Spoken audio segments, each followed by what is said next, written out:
Fill her up. You're listening to the Cast Digital Network.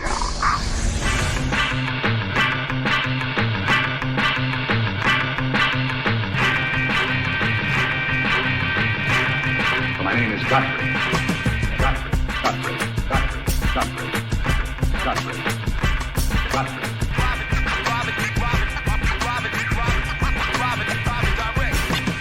Godfrey's style is immensely strong and immune to nearly any weapon. It's properly used, it's almost invincible.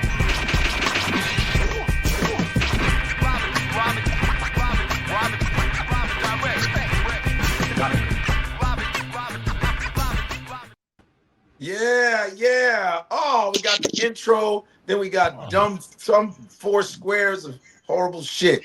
Yes. What's up, everybody? This is another episode of In Godfrey We Trust via satellite. Like old school shit. We're not in the studio, but we said, hey, let's do the Zoom because we need to do the Zoom because people will complain and go, man, you didn't do an episode this week. Why not? I said, watch a rerun. What the fuck? All you do is watch reruns all your life. You watch Golden Girls, you watch old school shit, but we can't have a rerun in a podcast. Anyway, it's good to have another episode. I want to give a shout out to San Francisco. They came out for us, man. San Francisco Cobbs came out for us. Me and Akeem. Shit was fire. Ooh. We get shit was fire. San Francisco. Next week is San Jose. San Jose Improv is coming up the 5th through the 7th. San Jose Improv, Friday, Saturday, Sunday. Then it's Denver Improv. Then it's the UK, Leicester Square in London, UK, the 18th and the 20th September. Me and Dante will be there. Oh, this has been awesome. So, we got a nice show today via satellite. We got the man himself right there, Willie D, legendary hip-hop artist, entrepreneur, producer, and whoop-ass expert who has a fantastic podcast. No More Talk, am I right? Willie D Live. My fault. Willie D Live. Phrase. That's your phrase, No More Talk, because I watch all of it. So I've been on your podcast. It's the Willie D Live podcast. And here he is. We got Dante in the building. Boom. We got Akeem in the building. And I think we might have Eva. Eva will bring her New York late ass on and destroy this whole podcast. She's going to be here in a second. She'll be here in a second. Yeah. Willie hasn't met there. What's up, Willie? What's been happening, man? Just paying attention to my stocks and I was out on the yacht the other day with some bees, not just billionaires, and we were just having some conversations about life and progressive matters. Yo, Willie has that money position right now. And his executive wall is bugging me. And behind him is that huge wall. So he has a lot of square feet. If y'all can see the ghetto apartment I'm in. Oh man. Just by your tank top, we know you struggling. Look at my bullshit. Look at my horrible shit. I'm in the corner like I'm on punishment. Work really hard. One day you'll be. Oh, shut up! Your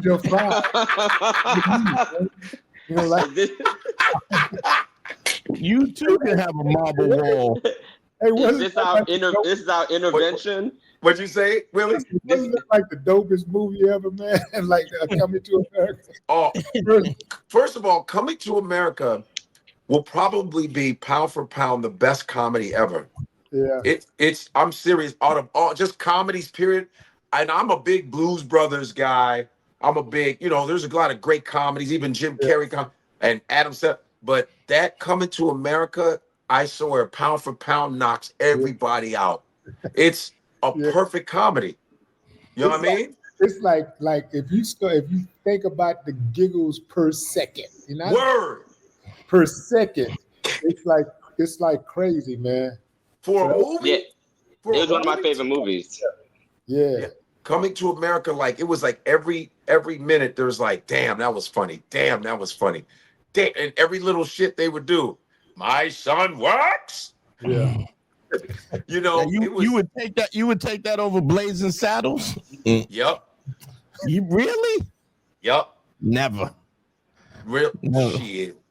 Over Blazing. hell, Coming to America. I don't know if you really.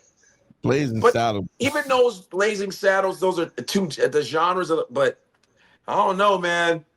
That Coming to America. You don't watch. You okay? You would watch Blazing Saddles more than you would watch Coming to America. Yes, absolutely. Over and over. And you know what else I watch over and over? Airplane. Airplane was funny. That shit was funny as. Excuse me, stewardess. I speak jive. I never seen Airplane. But it's a spoof, of course.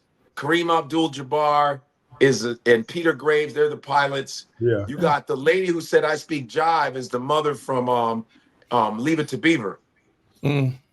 You know, and there's black stereotypes, white stereotypes. It's the best. Nasty pedophilia shit when the pilot goes, hey, have you ever seen a grown man naked? Jesus. Oh yeah, this is the 70s. It's real fucked up. You know what I'm saying? But That shit is there's hilarious. there's a lot of great comedies, I think, back in the day, but nothing to me. I think that I'm telling you, man, Coming to America, that shit is like, you know, what did you think about Coming to America? Did you just go? Did your shit? What happened? Willie, what happened? So I got. Are you trying to look more menacing to us? No, I don't even want to say this because I know you're going to make fun. No, I'm not. What? He got auto lights. Exactly. So I got to get my woman to come in here. Hold on. Wait a minute. Hold on. Oh, it's the motion censored. Oh, look, this motherfucker's like, hold on. Dude, that's what happens when you. That's what happens when you rich. When you got, he's like this. He's like, wait a minute. If my lights turned off, it's because the bill wasn't paid. So is that when you got somebody over? It's like, Huh? It's like when you had like the disco effect. Did you have like? The primary reason why I did it is the same reason why they have those motion lights in hotel rooms. You walk in the room and it's dark. You ain't got to be searching for the switch and all that kind of stuff. Yeah. So Right. Like when I go into the room, light come on. So that's why it's like that. Yeah. So I come into the room late at night. I come into the kitchen area, whatever. You ain't got to be searching for a light. You ain't bumping into stuff. Yeah. Have you guys? I mean, I don't know. I wanted to bring up the Cat Williams situation. You guys mind? The whole thing with the kid. Did you hear about the comedian that was? Oh, Reggie. Oh, I did hear about that. Yeah. You hear about that, Willie? Yeah.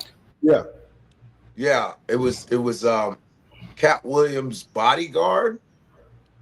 I think they were both. Well, the guy Reggie, I never knew him, but he was on Comic View. But I heard he was like kind of a street guy, and he was supposed to be a protector of Cat Williams, if I'm not mistaken, right? Yeah. See, I don't know any more about the story than what was reported in the news. Like I really don't know Right. I really don't know about that story. I just hear, you hear people talking and saying this or that, but I don't really know what was going on. But the thing is that there was one bodyguard that was mad. They were having a beef. It was a beef between two bodyguards that are supposed to protect Cat Williams. Am I right, Dante, or no? That's what I heard. I heard they both are in Cat's camp. I'm not. I don't know that for sure. And I heard Reggie got shot. I think he got shot with a shotgun. Dang. Yeah. How many times? I heard it was like 5, but I mean, we can check it. But let's see. Mike, can you check that? Wild. Yeah, five times. Because it only takes one. But I mean, how do you know? It's a shotgun. It depends on the shell. I You can hit guess, a shotgun with salt. When we used to go up to the apple picking and like when I was up in college, they'll shoot you with salt, like hey, like with like the salt that you throw on the ground, and it burns like fucking hurts like, but it don't kill you. Right. That's what I'm saying. But the funny thing is like with comedians, like this whole thing. I even told Willie about the situation with the Vlad shit. Is like it doesn't have to get to that point, you know. I'm just saying with the comedy shit. That's kind of spoken by a punk. Me? What? I'm playing with you because he's calling you a punk. I'm just teasing you because he just keeps getting more reckless with it. No, so, I'm not getting reckless with it, man. You, I said him. Oh. Every time he tells the story, he get more reckless. He get tougher. Oh yeah. He gets tougher and lies. I told Willie about the shit. He understood what I meant. No? Yeah, well, it's two sides to every story, man, and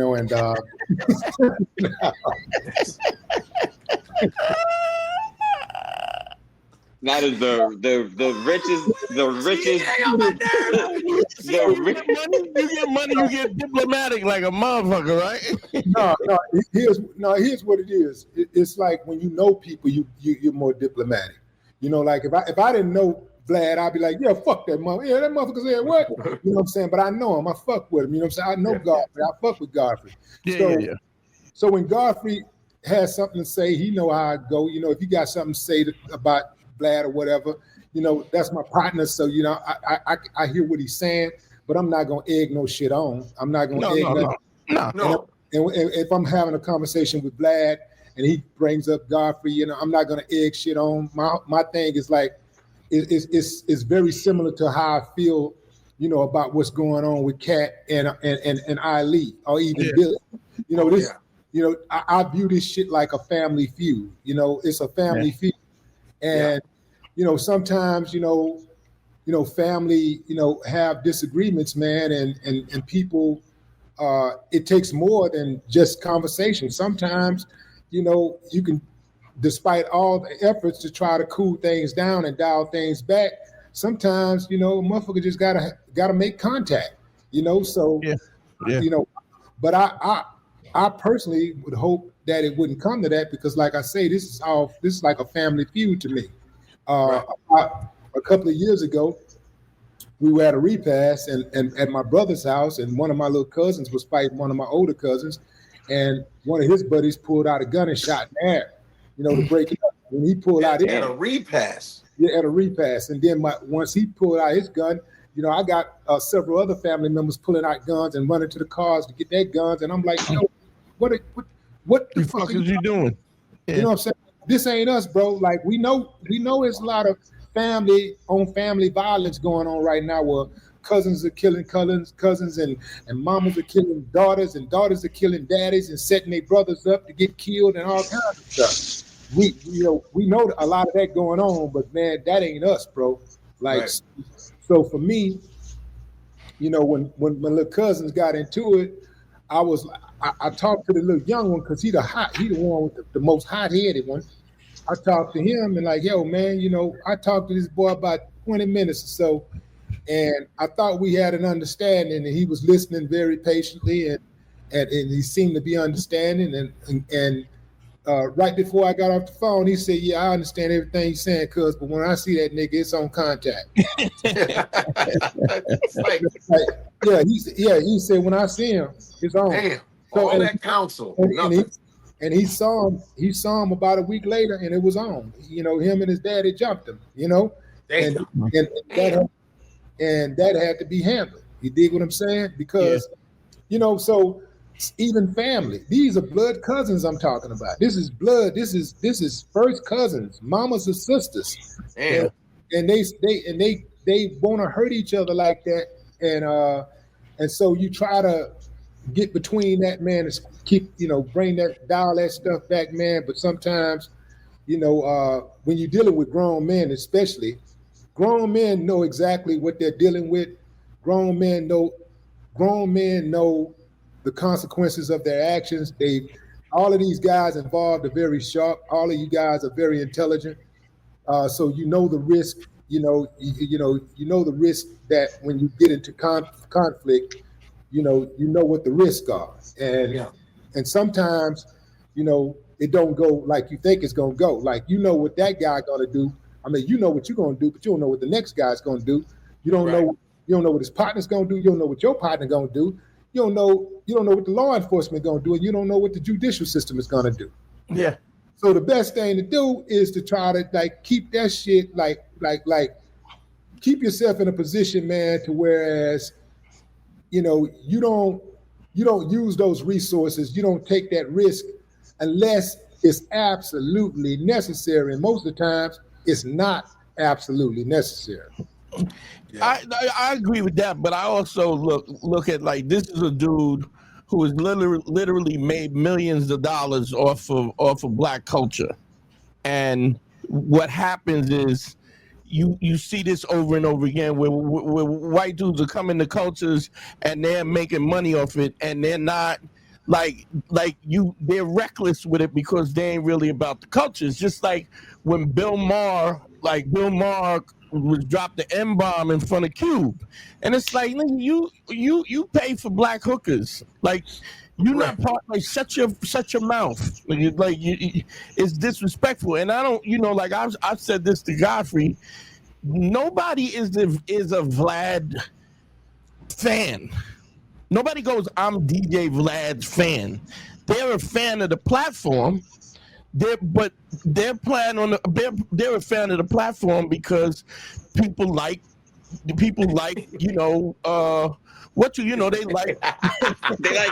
like they like gossip and stuff. Yeah, they like the drum. Throw your sneakers, Willie. Throw your sneakers in the air. I had to get my girl to come down. Baby, he got the demonic light on. Throw a sneaker in the air. Hold on. I'm about to get her to come down. He's like swatting flies. Yeah, but nobody is a Vlad fan. Stays on. We got a little technical difficulties, everyone. Stays on. There might be like a switch or something. Willie D is having problems right now. We're just gonna wait for the officials. And turn these lights on too.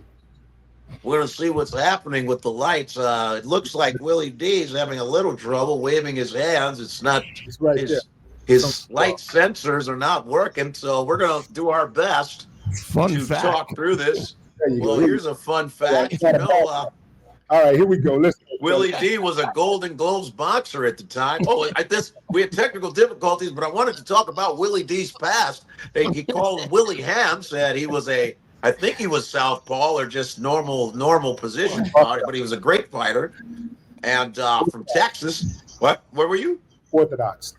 Oh, he was Orthodox Jewish. That's what he's telling me now. But okay. Yeah. Oh no! Damn! Why get that kind of welcome? Hi, hello. Why you look like you in a photo booth? I'm in the crib. As soon as she run out of quarters, her camera gonna cut off. I'm at the crib, so if you see a roach run by, mind your business. Yo, this is Eva Evans, isn't it? And that's, you see Willie D at the top, right? I don't know what Willie D. Hey, Eva. Willie D from the legendary rap group, the Ghetto Boys. That's Willie D right there. See that? Pleasure to meet you, sir. Right, that's Eva Evans from Brooklyn. And oh no, what did you just do? Turn my phone sideways for y'all. All right. Are you okay? It looks better. You look better? Yes. I guess I should do that to mine too, right? Why don't you do yours? Jesus. This podcast is on fire. Hold on one second. Stinks. I gotta figure out how to do we got it. light trouble turning the phone. Yo, he's waving. She's like crooked. and you're in a parallelogram. I can't take this shit. I think you just turn it. Turn it, man. Okay, hold on. Oh my But God. does he have his lock screen, the orient? Is your lock screen? I don't know. Maybe. You probably have the orientation locked. I know. I'm trying to figure out how to do it. What are you talking about? Just like to make it so That's what you get for having an Android. This is a new phone. I don't know how to make it. Just stay right there. One of these kids is doing his own thing. One of these kids is not the same. One of these kids is doing his own thing. Now it's time to play our game. I watched Akeem yesterday like 7 times. Akeem, just stay in your long ass fucking rectangle. I don't know how to do it. Yeah. Is all that room above his head? You know he's fucking up. Anyway. Well, I got a question, Willie. With a lot of these rappers now that have been dying like left and right, could you compare it? I mean, not say like we came up on your music and all that. Would you think it's similar as far as fatalities and shit like that, or no? It's not even close. It's not even close. First of all, the music ain't close because you can talk about gangster rap or reality rap, whatever you want to call it, in my era. But the biggest difference is that for the most part, we didn't glorify death and murder and mayhem. What we did, we articulated it in a way that to tell people it was more for us, especially ghetto boys. I can speak for ghetto boys, is that it was more about cautionary tales. Like we would tell you about, hey man, I got a chop in the trunk, but we also tell you about what kind of time you're gonna get if they catch your ass with that chop in the trunk. So so a lot of these cats, they talk about a lot of things and they don't talk about the consequences. The ghetto boys was always consequences, actions, consequences, giving you information and instructions to help you navigate through this wild, crazy, beautiful world. That was our thing from day one, and you can go listen to the last album, and you'll find that same type of information and same texture, in the music. As far as the murder, absolutely, like the murder was nowhere near. I mean, it was nowhere near this type of rate. Yeah, rappers were getting killed, but if rappers were getting killed, it was real rappers, like dudes who actually made money, like they made a living rapping. They paid their bills with their rap money, not drug money. So everybody today is called a rapper, and so it's really inflated. The whole death thing is really inflated. Yeah, rappers do get killed more frequently still, even without that inflation. But every goddamn body that every time somebody get killed is a rapper. Like, right. He wasn't a damn rapper. He paid his bills. He was rapping on the side, but he had a job. He was a bus driver. He was rapping on the side, but he really was a job. He paid his bills robbing people. He paid his bills selling drugs. Whatever paid bills, that's your profession. Whatever paid your bills. And most of these dudes that's getting killed were not paying their bills rapping. So what they do is that they label everybody a rapper because that's sensational. The rapper got killed is a sensational headline. So let's throw rap in there. If you really think about it, man, when somebody say everybody and his mama is a rapper, that's facts. That's facts. Literally speaking, everybody and their mama is a damn rapper. I mean, if I would have known it was this easy to get in the game, I wouldn't even be like, if I came up right now in today's climate, I wouldn't even want to be a rapper, because even if I had it, I wouldn't want to be a rapper simply because anybody is getting in the game. Everybody and their mama is, and I like to take a different route. When I came through, especially in Houston, there was nobody really doing rap on a high level. You had a few people doing it, but wasn't no breakout stars rapping. Now, man, you can close your eyes, turn around in circles and shit till you get dizzy. Open your eyes, and reach out and grab a rapper. I was dating this chick, and it is oversaturated. Her son was like 16. He's like, I'm going to the studio. He goes to the studio and he comes back with a record, right?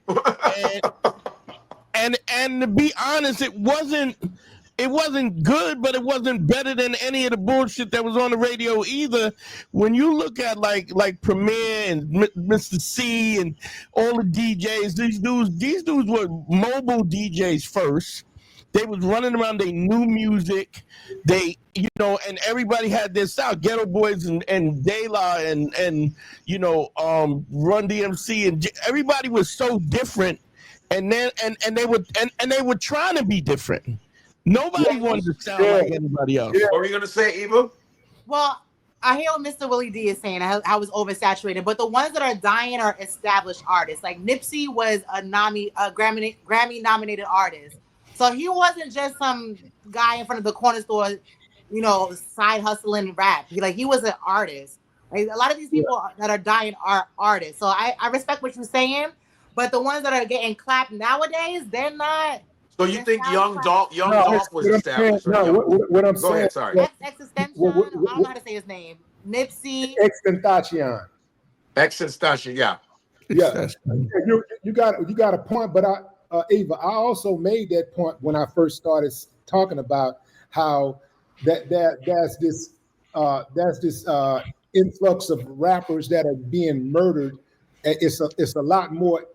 Everywhere you look, a rapper is being murdered. So those regular dudes who making rap music and not having their rap music pay their bills are also getting murdered and getting thrown into the headlines with the big rappers. So you hear about a rapper getting killed every day when, yes, the bigger rappers do get killed, but it's not as frequently as it appears to be, because everybody that gets killed now, youngster, you're a rapper. They call you a rapper.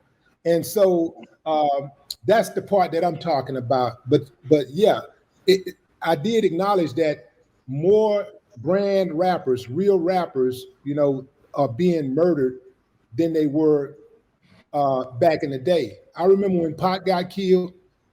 I remember exactly where I was when Pac got killed, and I thought that when Pac got killed, I thought maybe it was a fluke. But the trip part about when Pac got killed, before he got killed, I heard that song "Hit 'Em Up." Yeah. And I was in Chicago the first time I heard it, and I said, "Somebody finna die." Oh dang! Yeah. That song was so disrespectful. Woo! I was like, "Somebody finna die." Yeah. And I didn't know who, but I said, "Somebody finna die." That first line, that's why I fucked your bitch. Fuck your bitch, yeah. So so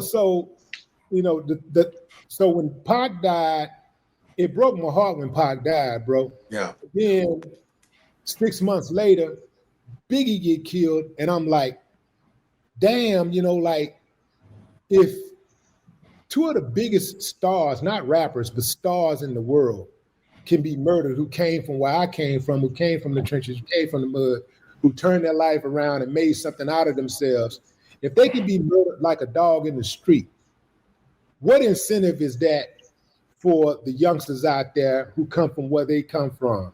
Because for me, the incentive was to escape the trenches. I was like, if I make it up to here, then perhaps I can live out my life and die an old man without getting smoked out here on the streets.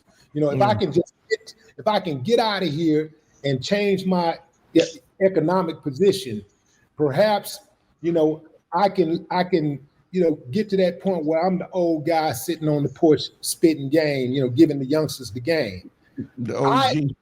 I envision myself being an old man. I envision that. I want that. So when people when I hear youngsters say, "Oh, he old," when I hear anybody say he old, I say thank you. Right. No doubt. No. Because ain't that you made it. That's the goal, motherfucker. Right. That's the goal. To get old. The goal. Who wants that? Yeah, the goal is to get old, but a lot of them, because they're so disrespectful, they don't even see themselves being old. A lot of youngsters, if they think, man, if you're 30, you're old man, you're an old woman. Yeah. And this is one of the reasons why a lot of them getting their heads knocked off, they getting messed up because they don't even see themselves being 40 years old, 50, 60. Yeah. Right now. Let me Things right now. Let me ask you a question, Willie D. I'm curious. So I think from the outside looking in, because obviously I'm not a rapper, but how much of the people that are shut up, Dante. How many of the people who are rapping about like selling drugs, being gangsters, and all that stuff? What percentage nowadays do you think are actually about that life? Like they're actually living the street stuff, to compare to the people who are just rapping about this and then they go home to the 3-bedroom house and like they're like the faking, like the Rick Rosses of it, who's always like, oh, I'm a gangster. But He was a corrections officer. Yeah, but I was a correction officer and I've never sold an ounce of drugs. Everybody don't know my life. See, there's the problem right there. But what? This episode is brought to you by Prize Picks. You and I make decisions every day, but on Prize Picks, being right can get you paid. Don't miss any of the excitement this season on Prize Picks, where it's good to be right. It's easy to get started. Just choose more or less on player stat projections. If you pick right, you can cash in. Is Lamar Jackson going to pass for more than 200 yards or less than 200 yards? Dak Prescott just needs to throw for 1 yard for you to cash in. With Prize Picks, cashing out is quick. They offer Venmo, Apple Pay, MasterCard, and more. And Prize Picks even has Flex Play, which means you can still cash out even if your lineup isn't perfect. You can double your money even if one of your picks doesn't hit. Download the app today and use code Godfrey to get $50 in lineups after you play your first $5 lineup. That's code Godfrey to get $50 in lineups after you play your first $5 lineup. What percent do you think is like lying, I guess? Probably a good, I would say about maybe 80. 70, 80. Yeah, but you think it's that much? That's yeah, crazy. You know, they were lying when we was out. You know, they were lying then. Right. You know, But here's here's the thing. I don't mind a rapper lying about his lifestyle because I look at it like art. I don't. When Quentin Tarantino lie in his movies, when it's not a biopic. No, it's not a what? Quentin Tarantino, he's not doing autobiography. It's not based on his life. But it's still a production, and it's something that he puts out there to he has to make it believable for us to buy. But we know it's fiction. Like Pulp Fiction wasn't based off his childhood. So if you put a record about your childhood and it's false, you can't really compare. I think I beg to differ. I think you can lie. I think you can paint a picture on any canvas. An artist is an artist, whether you making films or whether you making records. The reason why I think a lot of the artists get a lot of times people go for the art, the music thing, is because the music is primarily a young person's thing, and the youngsters. And I could be wrong on here, and some I'm sure people will disagree, but the way I see it is that a lot of the youngsters, young people typically are not voters.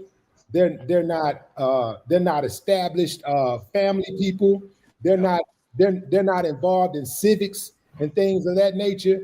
And so to me, it's easier to attack the youngsters because the youngsters don't really have a voice to fight back. They're not interested in fighting back. They'd rather just say F you and keep it moving. F you, old lady, F you, old man, and keep it moving. I remember when I was there, I had a similar mentality.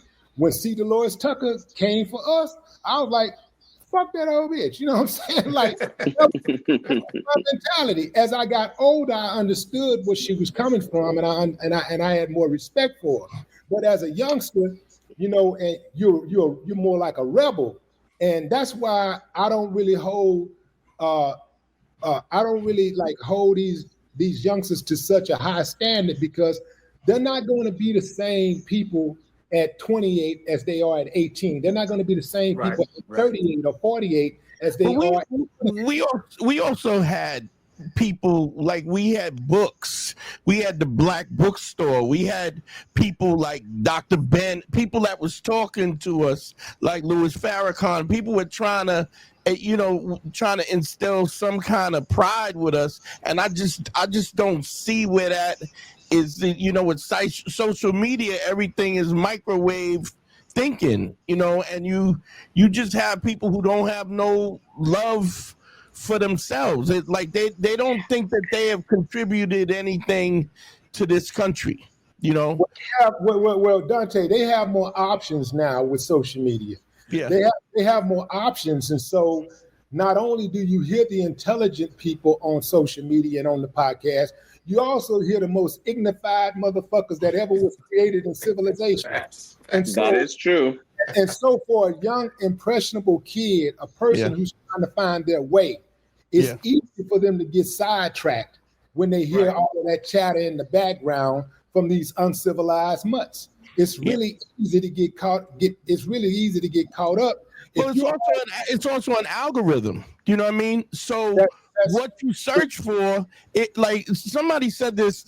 Somebody said this to me the other day. It was like when you want to know what is Eva doing? What is Eva doing? you want to know something. When you want to know something, you gotta search it out. Because everything through social media is an algorithm that's being spoon fed to you. So if you want some fuck shit, that's what you're going to get hit with. You're going to get hit with fuck shit, and you're not going. And then there so many people are in the bubble that they don't see nothing else but the fuck shit, and there's no real option to go outside of that. Because I know dudes who we all know flat Earth motherfuckers, and then the moon landing is this and no vax, because you're getting fed the same shit over and over again, and there's nothing that creeps in that's positive unless that's what you're looking for. If you get a rash on your arm. Right now, the average person will Google, and before they go to the doctor, they'll Google it and say, I got a rash on my arm. What could this be? I got this spot. They'll take a picture and post it. Everybody then figured that piece out. So but then how many people are not going to know what the fuck they're talking about and have an opinion on it? My point is this. When you seek, you shall find. So if I want to know what's going on with my body and I got something on my hand, I take a picture, I Google it, boom, I find the answer. So what it is that a lot of people ain't trying to find the answers. Right. A lot of people ain't trying to do right. So you can't force feed them. They got options. They're not looking for those options. They'd rather tune in to the conflict. Tune in to the beef, and so because I know even on my platform, I mean, I could go in all day long. I mean, I know how to go in. I know how to do that. Yeah. But my thing is that in life, I don't care what position you're in, what type of medium that you're entertaining. If you're not helping, you're hurting. And so when we look back, we're going to look back at this era in society, and it's going to be a very dark era. Yeah. Right now, this era right here is the worst that I've ever seen. And we're going to look back at this, and we're going to all have to take self-inventory, and say, did I contribute to that bullshit, or did I try to make a difference? Yeah. Did I help? Or did I hurt? Yeah. And I don't want to be part of the piece that hurt, because the piece that hurt it's bad, bro. It's way worse than we could ever imagine. We're on the brink of World War III, bro. No doubt. That's true. We got people out there trying to send black folks back into slavery. Yeah. Meanwhile, you got black folks and everybody else killing their own family members, killing their daughters and their sons and mamas and daddies and cousins and best friends. Everybody mad, everybody shooting and killing. Bro, we got some major issues going on right here, right now. Yeah. And so if you ain't helping, you're hurting. So if you're not trying to do something to change this trajectory, and by the way, being idle is not an option. You don't get credit. You don't get credit because you didn't do anything. Well, I didn't contribute. I ain't do nothing wrong. Yeah. I didn't shoot nobody. I didn't care. Yeah, but you ain't help nobody either. Yeah. You saw the little youngster that everybody's scared of. He in the hood. Everybody's scared of him. Everybody, man, that's why I don't mess with them youngsters. I don't mess. All right. So check this out. Even if that youngster is, everybody think that youngster is the worst youngster in the neighborhood. It's incumbent upon you to at least try to reach out. Make it right. You might not reach him, but at least try to reach out. Because guess what? If you don't,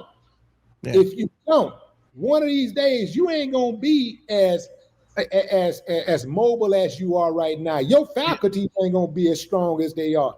And one of these days, that might be the same youngster that pull up and lay it down. Yeah. Same one coming through your window. So even if you're the most selfish, mind my own business, don't judge person in the damn world, you still have to be selfish enough to actually help this person to help, so you can help your damn self. Yeah, I agree. And even if you got the fortitude and the strength and all of that stuff to get at a killer, you're right now. Do your wife got the same? She got the same strength that you got? Did your grandma built like that? Your daughter built for war like that? It's your little son, your little innocent son that you're trying to keep away from the gangs in the streets. Is he ready to get shot randomly in a crowd of people just standing outside a party having fun? So we ain't got no choice but to try to help. Even if you're the most selfish person in the world, you ain't really got a choice if you want to see things change. If you don't give a damn how it go, then that's what it is. Okay, like for like instant, you're gonna say something, Dante?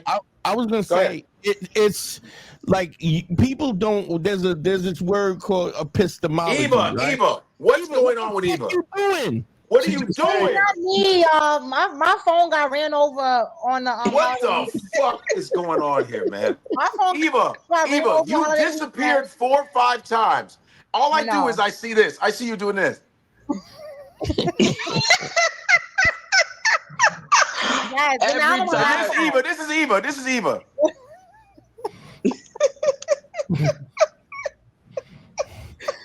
I know, but I'm back now like I never left, and I'm on my laptop, so I'm good. And now okay, all right. Jesus, I was like, the lighting is not so good now, but I'm here. Okay, you're here. Okay. Go ahead, Dante. Sorry. So I was like, there's this word I use all the time called it's epistemology, right? And it's your ability to discern what's true and what's not true. And the problem is nobody knows what's true. There's so much stuff being thrown at the wall at the same time. It's like you got all these, you got troops in DC, FBI agents, soldiers. You know that the federal soldiers are in DC talking about DC is the worst crime, and it's not even the worst. It's not even the worst city. The worst city is the red cities that don't contribute to nothing. And you literally got Trump putting troops in the city, police, and who are they going to police? Anybody knows. Even if you black, you don't trust the police. I'm not saying we don't. Even when you get mature, even now, I'm 59. When the cop pull up behind me, I don't know. I still get shook about it. How is this? Because you got some white boy from Orange County who wants to get, he don't like me. He don't have nobody in his neighborhoods that look like me, and he sees me as a threat. And so you're literally, like, black people have never trusted the police because the police has always been they've always been abusive to black folks and everything. And it's so much stuff where nobody knows what the truth is. And they don't know. And then the internet is just, I can't tell you how many times I've seen some dude in East New York sitting outside the projects with a fitted hat, and he's telling me the conspiracies. And I'm like, Shabon, like, shut the fuck up. You never even read a book. But yo, let me tell you what happened to FBI. Like, it's crazy. So nobody knows what the fuck is going on, and you can't even discern from what's truth or what's the truth and what's not. Yeah. I was gonna say, what about? I mean, your state, Willie, with your governor, this gerrymandering bullshit. What is going on right now? Is it a hoax? Is it they really? I heard a lot of it has failed because they made a mistake with the gerrymandering. They fucked up They the didn't make a Republican. mistake. What? They didn't make a mistake. They didn't make a mistake. It was on purpose. No, but I'm saying they used gerrymandering back in the day, right? But Yeah. this governor, the one with no legs, right? What? He has like he's like in a wheelchair. He's a fucking dick. What? He's like handicapped up here. He said they were trying because they're trying to cheat because I think Donald Trump's gonna lose the midterm. He's gonna, but so he's cheating. So they're getting rid of a lot of trying to get rid of black representation. Jasmine Crockett's seat. Right, trying to get rid of black. What they did was they carved up her area into multiple parts so that she doesn't have all of she can't get the votes so that they won't be able to put her in. So how is it affecting you, your area, Willie? Well, they're going to take a couple seats away out this way also. What they're doing is they're taking away, they're trying to steal 5, I think it's 4 or 5 seats they're trying to steal. Yeah. And we're not trying to steal, that they are stealing. Wow. Yeah, they're stealing 4 or 5 seats. And what they're doing is taking those seats from the most populated black areas. Wow. And this is Houston? Yes. That's Texas, right? Yeah, Houston. That's throughout Texas. Right. Okay. But Houston is one of the counties, one of the cities that's going to get hit. I think they're going to take 1 or 2 from us. So and they can just do it. Yeah. So you know when you have the vote in this country, the way the laws are set up, when you have the vote, you can pretty much make something a law. Anything you want to make a law, you can pretty much make it a law. You can go into the room and just make something a law. If it don't exist, then you go in, you make it exist. Or you do what Trump do, and you just violate and break the law. And if somebody make all the executive orders and make somebody say something about it and do something about it, and if they don't do something about it, you just keep on moving. The thing about this gerrymandering is that what they're doing is not constitutionally right, but they have a right. They have a right to do it, and the Democrats are going to have a right to come back and appeal it. They're going to be successful in appealing it. However, it's going to take about 2 or 3 years. It's going to take about 2 or 3 years before they can reverse it. By then, the damage will be done. Damn. Yeah, but you know the new. Hold on. So what's happening in California is Governor Gavin Newsom is doing the exact same thing. You know, the Democrat governor in California is to counter that, is taking 4 or 5 seats from the Republicans in California. Good. So Newsom, he's like, well, 2 can play that game. Hell yeah. Then that's what we gonna do. I'm down with. For some reason, I like Newsom now. I kind of as angry. He's one of the few that got the balls to stand up. Yes.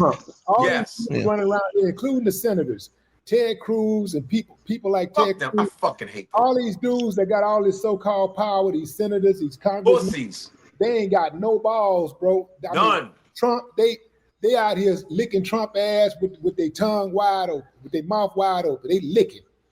They scared of Trump. I mean, I don't understand. I don't understand being scared of a human being.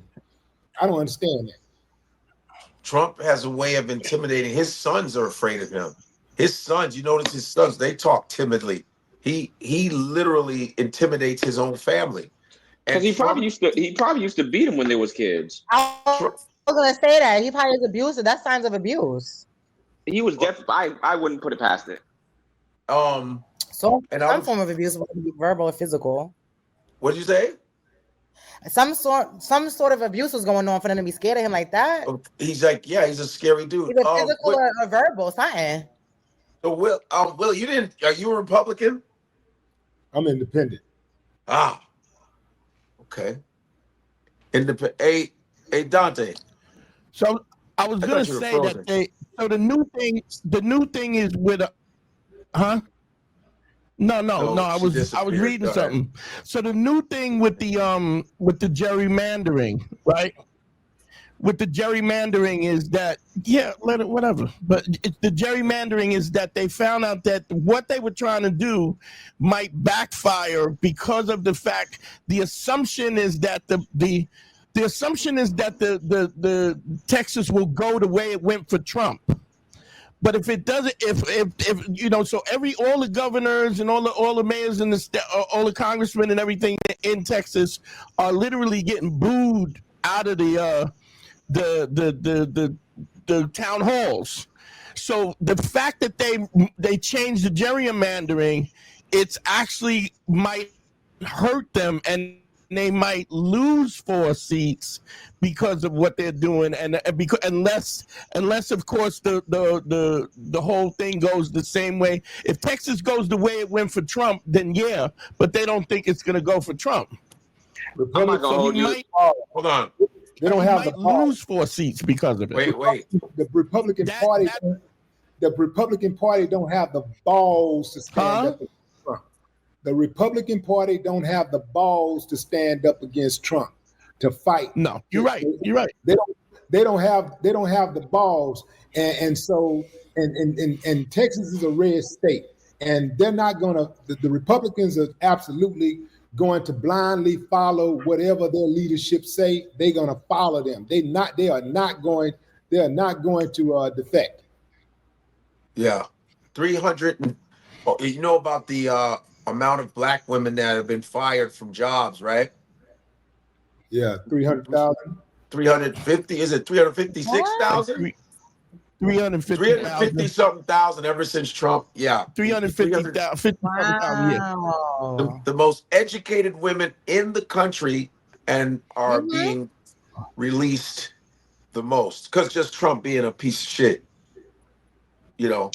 Wow, that's a heartbreaking stat. I didn't even know that. Well, you didn't know that? Because federal jobs, black people have the highest rate of federal jobs.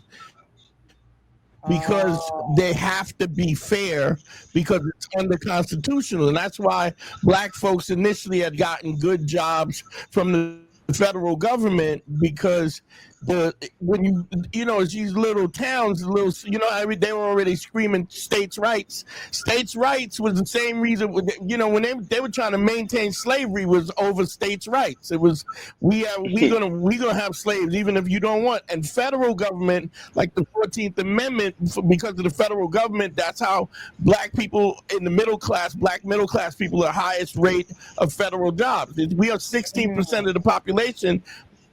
But we got 19% of the federal jobs. But when Doge gutted all the fucking jobs and everything, naturally it's gonna hurt. It's gonna hurt black people the worst. Willie, you were gonna say something? Go ahead. Oh no, I'm just saying. I mean, he's absolutely right. We always get it the worst. Anytime if America take a hit, anytime America takes a hit, black people take a hit the most, because America has a mentality anybody but black. America has a black mentality. Yes. It don't matter who the president is. You still thinking, because Willie D was gonna run. What were you running for when I saw you in Houston? I ran for city council. What made you like you don't even still want to be part of politics anymore? Or No. I absolutely am going to become part of politics again. I'm just strategically making some moves right now, but I'm not going to run for city council again. I got my position on a better position. Got my eyes on a better position, something that with a lot more power, a lot more power, because even though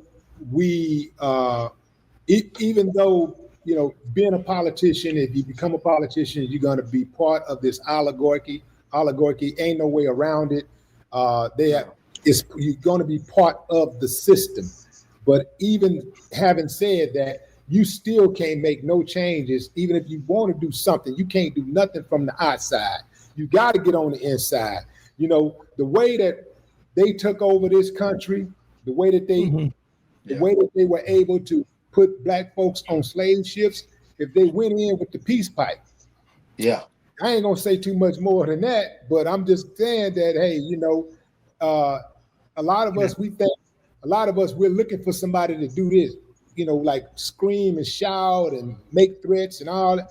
No, bro, you gotta, this is a finesse game. It's for us. These white boys can afford to get loud and stuff like that. Yeah. Because that's what they do. And Right. and that makes other white people comfortable that, okay, we still in control. So they like to see shit like that.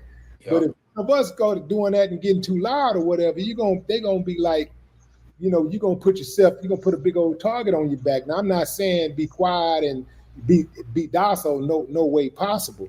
But it's a way that you gotta finesse this thing to get in there and make things pop. And we can't, politicians and businessmen run the world.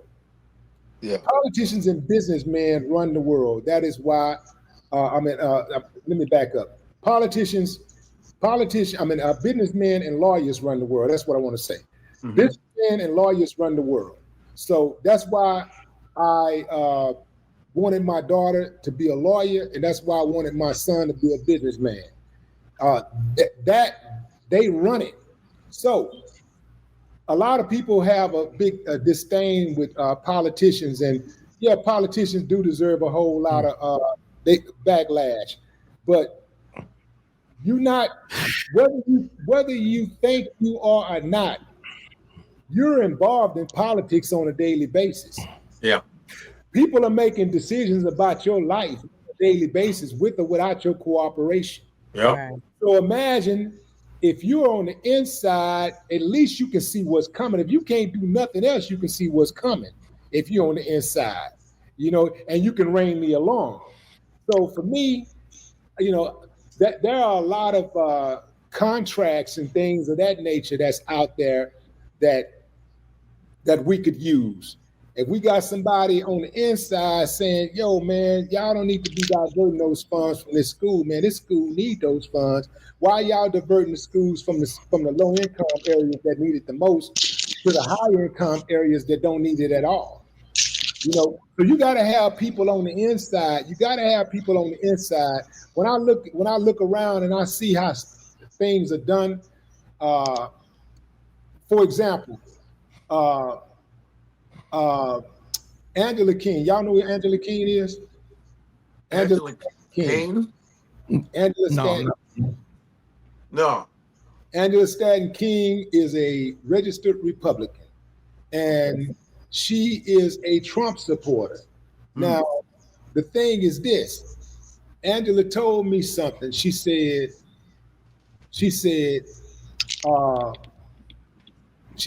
along the lines of, Trump is the president of the United States and he got a lot of power. He makes a lot of decisions. You don't want to talk to him, but we got to have somebody that's down for us who can go in there and talk to him. Oh, wow. We got to have somebody who can go in there and talk to him and put our issues on the table. Right. So I'm not the one. I don't want to talk to the nigga. I don't give a fuck about it. Right. You know how sometimes that you know how sometimes there has to be a resolution for something, but you don't want to go in there and talk to the guy or whatever, and you say, man, you go talk to him. I don't want to look at that motherfucker. You let somebody else go in there, but it's best that somebody go talk to him. So you send the guy in there who can stomach talking to him and deal with him. So we gotta, we talk about this share the table stuff and all this kind of stuff. Man, we gotta be on the inside if we want to make some changes. And unless you ready to just flip the damn table over and just tear this motherfucker up. If you ain't ready to tear it up, no, we talk about it, but unless you ready to actually tear it up, burn it down, then we need to have somebody on the inside, and we need to have some representation. We got to have representation. I agree. I have a question for you, Mr. Willie D. Here's the thing. I know this. Wait, she has a question. Mr. Willie D. Yes, Mr. Willie D. I have a question. So you were a city councilman, and then your goal is to be above that now, right? No, I wasn't a city councilman. I ran. You ran for it.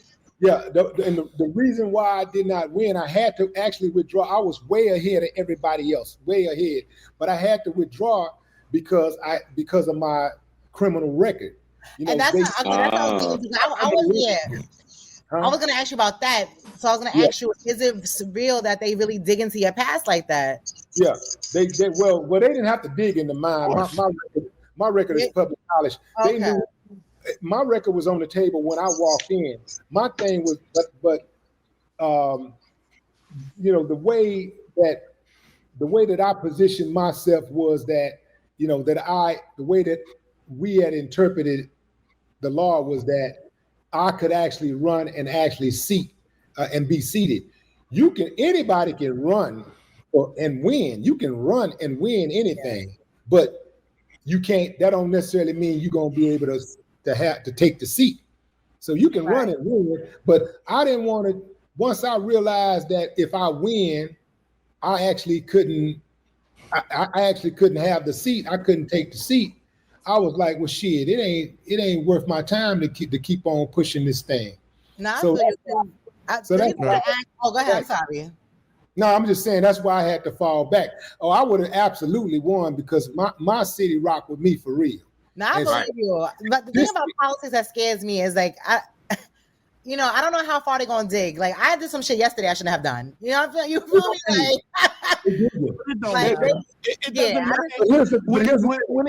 Hold on. They're gonna dig, right? They're gonna dig, but here's the thing. Well, one of the things one of the things I was ready for, for the debates and all that kind of stuff. Mm-hmm. One of the things, going into a room where you're gonna invariably have people that's gonna try to attack your character based on your past. What I want to make sure that people understood about me was that my past don't define me; it refined me. You dig what I'm saying? So you can talk all that slick shit all you want. I know if I dig deep enough, I'm gonna find something on every last one of you motherfuckers that point the finger at me. And furthermore, at least in this country, they say when you pay your debt to society, your debt is paid. Once you pay if you get accused of a crime, you commit the crime or you didn't commit it. If you get accused and you get convicted, and you go and do your time, when you pay your debt is paid. But unfortunately, in this country, they want to make your debt be perpetual. In other words, it don't stop. You got to always pay. Imagine buying a car, and you done paid this damn car off, and now they sending you bills saying, "Oh, hold on, you got to keep on making payments forever on this car, even though you paid it off. You already paid debt off." But in America, if you pay your debt off, they try to still punish you. Yeah. But they still want you to pay taxes. They want you to be a law-abiding citizen. They want you to contribute and be productive, but they don't want to restore your rights fully. Your rights, you shouldn't have to go back. If you get convicted of a crime, you shouldn't have to go back to the courts and ask for restoration of your rights. Right. That should be automatic. But they do it because of political reasons. And that's why every time you see it was built against us. That's why. Right. And that's why every time you see a politician running, they always run on tough on crime. Yeah. Tough on crime. What they really mean is tough anti-black. Tough on black people. Yeah, that's what they really mean. Yeah, of course. These thugs are gonna take these thugs and thugs. Unrelated. I wanted some states you say it. What Dante? Oh, No, who's talking? I was gonna say some states you go, you can vote with a felon. You can actually still vote. In some states you don't, depending on the state. But the difference is this. What I think is interesting is racism is expensive. Donald Trump is a 32 felon. So 34. You can't 34 felon. So what I'm saying, and adjudicated rapist. So when they're trying to say that you did this, so which we as black people, we should be like, I don't even want to hear that. Because you put adjudicated rapists in the office. Right. You put a felon, a fraudster, a pedophile. Don't forget pedophile. So I think it's different now. I think it was a time, like, if you remember when Howard Dean was when he was running, and Howard Dean said, "Rah!" and that was the end of his career. It was over. It's a situation where Trump had 26 women that accused him of sexual assault. He was adjudicated rapist. He got sued twice for defamation of character, $86 million. He ran a Bitcoin. He sold sneakers. So what? As much as racism has allowed him to do that, he also broke the system. So now all of the way that they were separating black people from the you can't say that now and not be a hypocrite. Well, actually, you can run for federal office and be a convicted felon. You not just president. You can run and win and be seated as like I could run. There's several federal positions. If I wanted to be a politician, I could run for some federal positions and win and be seated as a felon. I can do that. But the trip part about it is that you would think that on a federal level that's a higher level and it should be a higher standard. But it's not like that. It's on the local level. It's on the local where you face the most scrutiny. So, but why is that? That's because what do you have to say? Racism in the majority. Hold on, Akeem. What's going on? Thank you. I didn't want to interrupt, but I gotta go. I forgot I had to perform at a gay club. Beat it. Bye. I knew it. The way you were walking real sassy.